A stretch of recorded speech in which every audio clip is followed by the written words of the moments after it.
మరో 3 నెలల్లో ఏపీలో టీడీపీ సర్కార్ రాబోతుందని అన్నారు తెలుగుదేశం పార్టీ జాతీయ ప్రధాన కార్యదర్శి నారా లోకేష్. అనకాపల్లి ఎన్ఏఓబీ బాధితులతో నారా లోకేష్ ముఖాముఖి నిర్వహించారు. టీడీపీ సర్కార్ రాగానే ఎన్ఏఓబీ బాధితుల సమస్యలు పరిష్కరిస్తామని హామీ ఇచ్చారు. ఉల్లిగడ్డ బంగాళదుంపకు తేడా తెలియని వ్యక్తి మనకు సీఎం అన్న నారా లోకేష్ ఇచ్చిన హామీలను జగన్ గాలి కుదిరేశాడని మండిపడ్డారు. సమస్య ఉంది, ఆ సమస్యకి పరిష్కారం చూపించరు.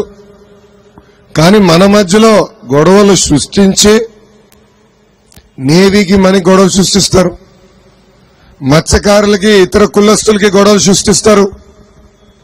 మత్స్యకార గ్రామం నాన్ మత్స్యకార గ్రామాన్ని మన మధ్య చిచ్చు పెట్టి గొడవలు పెట్టి రాజకీయ లబ్ధి పొందేదానికి ప్రయత్నిస్తున్నాడు ఇక్కడున్న శాసనసభ్యుడు.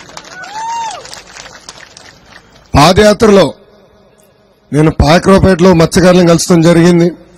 పాదయాత్రలో కూడా అనేక మంది మత్స్యకార సోదరులు వచ్చి నాతో నడుస్తూ వాళ్ళ సమస్యలు నాకు చెప్తాం జరిగింది. మొత్తంలో నాకు అర్థమైంది ఇది ఒకే విషయం, రాజకీయంగా ఈ ఇష్యూ పరిష్కరించకుండా ముందరికి పొడిగిస్తుంది ప్రభుత్వం.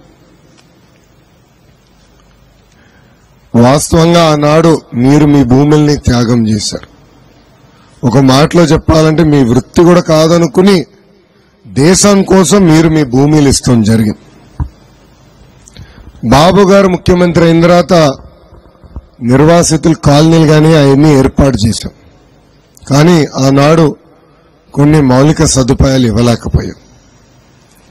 అందుకే ఈరోజు నేరుగా మీరు ఎదుర్కొన్న సమస్య ఏంటి, అదేవిధంగా 3 నెలలు ఎటుగా వచ్చేది తెలుగుదేశం పార్టీ జనసేన పార్టీ ప్రభుత్వమే.